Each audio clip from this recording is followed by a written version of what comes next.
fait plusieurs années déjà en fait, qu'on forme l'équipe de Tirawa, c'est-à-dire qu'ils ont leur propre formation de base de guide de montagne, ou de moyenne montagne, on va dire, pour les guides de trek.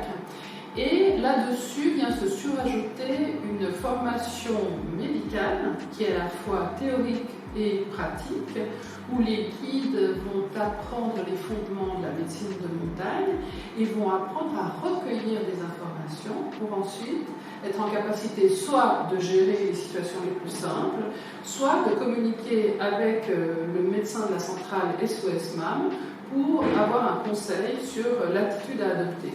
Ça veut dire que c'est des formations très intensives, qui sont sanctionnées par un examen à la fin, et par un diplôme, donc quand il est réussi cet examen, où on va amener les formations, fournir des supports théoriques, et ensuite les interroger, les mettre en situation. Ça veut dire qu'on décrit des cas, c'est facile, il y a plein de cas réels qu'eux nous racontent souvent, qu'on leur reprend et sur lesquels on interroge, et pour être certain qu'ils adoptent l'attitude adéquate. En plus, il y a des recyclages obligatoires tous les 5 ans où on reprend les notions de base, on en rajoute d'autres pour élever leur niveau de formation et on refait un examen. Donc c'est quelque chose qui est très suivi.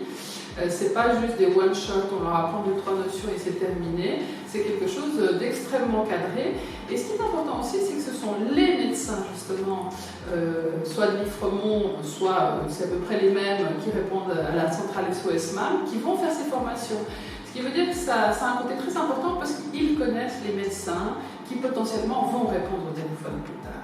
Et ça, c'est un élément très important parce qu'il y a une mise en confiance en fait du guide avec les médecins qui les ont formés et qu'ils ont pu côtoyer pendant des heures d'affilée et vivre des situations théoriques, mais dans lesquelles ils ont dû être mis à l'épreuve.